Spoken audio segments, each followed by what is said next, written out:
Tiger Man, eroe del controspionaggio americano, è diventato un personaggio di particolare attualità. La realtà si adegua di mese in mese a un'invenzione di un autore spericolata come Spillane. Al punto che Spillane può essere già definito il Giulio Verne del genere fantaspionistico. In questa sua nuova avventura, Tiger Man deve scoprire come e perché è scomparso l'unico americano in grado di premere il bottone della morte. Cioè il bottone che una volta premuto riporterà felicamente la nostra civiltà in breve tempo a un livello tra il Mesozoico e il Paleolitico. Tiger Man ancora per una volta vince e sconfigge i rossi cattivi. Non mancano per fortuna le belle donne stile Spillane. Siamo tutti ancora vivi, l'apocalisse è rimandata al prossimo episodio. Sovraccoperta di fulmini bianconi, peraltro un po' mezzo distrutta. Dello stesso autore in questa collezione, Il giorno delle pistole, Alba di sangue, Venditori di morte.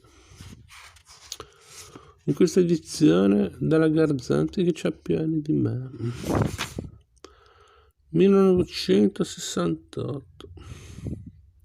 Prima edizione, marzo 68. Primo, era spacciato, lo sapeva, se ne stava rannicchiato per terra come un uniforme fagotto di stracci. E solo dal volto insanguinato nel quale brillavano due occhi dallo sguardo insieme duro e attonito, si capiva che era un essere umano. Respirava a brevi singulti, comprimendosi lo stomaco con entrambe le mani. Il coltello che aveva usato contro di me era lì a portata di mano, ma nemmeno non sfiorava l'idea di provarsi a prenderlo. Tutto quello che il moribondo poteva sperare era che mi dissanguassi prima di lui, ma sapeva benissimo che questo non sarebbe successo. Io con la calibro 45 stretta in pugno ero lì in piedi e lo guardavo con un ghigno sulle labbra. Volse un attimo lo sguardo oltre il vano della porta semiaperta dietro di lui, verso la stanza isolata acusticamente, dove c'erano 3 cadaveri legati a 3 tavoli, 3 uomini che ci erano morti dopo una tremenda agonia, perché non erano di quelli che cantano facile, e una volta che avevano cantato erano morti lo stesso, per la soddisfazione personale di un carnefice. 2 di loro erano degli agenti di Washington, uno anzi era addetto alla mia stessa missione, parlare avevano parlato. Vito Salvi il suo mestiere lo sapeva anche bene, a parte le attitudini naturali. Era stato perfettamente addestrato a Mosca, che aveva provveduto a fornire i più lussuosi ritrovati moderni che il progresso nel campo della chimica e dell'elettronica può offrire per indurre a parlare, e ne aveva fatto uso fino in fondo. Ma quando tocca a lui, quando sta per affrontare quella cosa immensa e nera che si trova al di là della vita, quando il torturatore si trova improvvisamente impigliato negli ingranaggi del suo stesso strumento di tortura, gli si vedono brulicare i vermi negli occhi e mentre li strisciano sulla pelle nell'ultimo tentativo di sfuggire a un destino inevitabile, una puzza livida gli esce dal corpo. Sei fregato, amico, gli disse, e mise un breve respiro strozzato, e sbattendo le ciglia cercò di liberarsi dal sangue che gli fluiva negli occhi dalla grossa ferita sulla fronte. No, in base alle vostre leggi. Non smisi di sorridere, immaginai come gli doveva sembrare. Guarda caso sono leggi che non riconosco. Lei sarà denunciato? Il mio sorriso si fece ancora più ampio. Gli puntai contro la pistola chiudendomi quell'istante.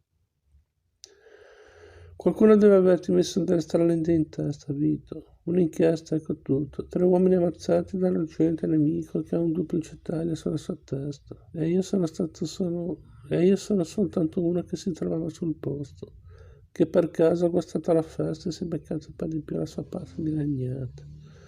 Non si finisce in tribunale per questo e tu lo sai benissimo, diavolo. Sei riuscito a scoprire quello che sapevano 2 di quegli uomini?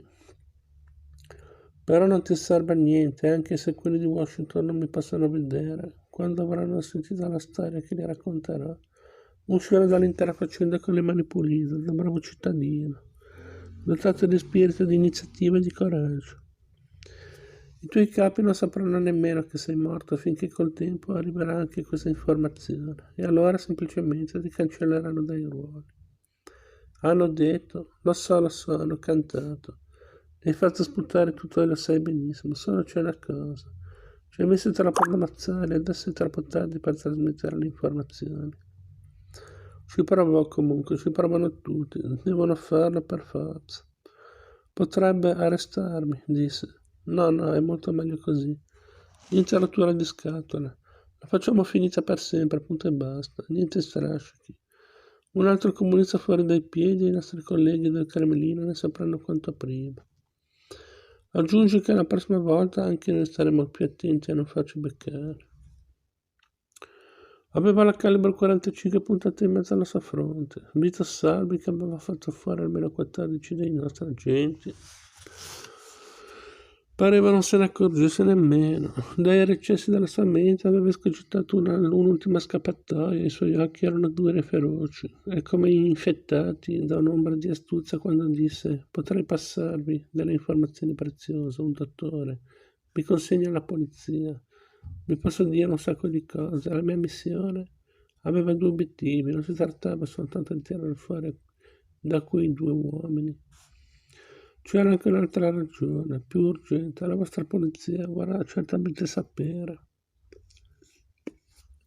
Allora parla, Vito, giudicherò io se è importante o no. L'ultima speranza era lì ardente nelle contorsioni di quel volto agonizzante. Parlò per 2 minuti e ciò che disse fu come un'altra lama, ancora bagnata del mio sangue, che si riconficcasse nella mia carne. Parlò e quando mi detto tutto quello che c'era da dire, gli sparai diritto tra gli occhi. Il suo corpo si accartocciò e andò a rotolare con una capriola contro la parete dove, dopo un'ultima contrazione, restò immobile.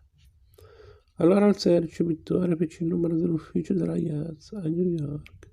Declinai le mie generalità.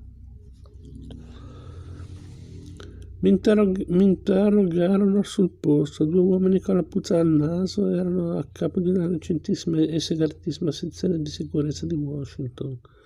E 2 agenti semplici dallo sguardo duro, il cui volto restò curiosamente impassibile, finché non ebbi descritto come era morto Vito Salvi, senza far parola dalla sua ultima dichiarazione. Solo allora lasciarono trapelare un impercettibile segno di soddisfazione, sapendo benissimo che il tipo che aveva fatto fuori i loro compagni, non era morto di una morte facile. Erano al corrente della mia reputazione, si trattava di una fama troppo grande, troppo aderente alla realtà, perché qualcuno potesse immaginare che avevo consentito a Vito Salvi di fare il grande salto alla svelta. Mi lasciarono finire e quindi Al Randolph disse: è proprio lo stile tipico di Tigerman. Mi strinsi nelle spalle, come avrei dovuto fare.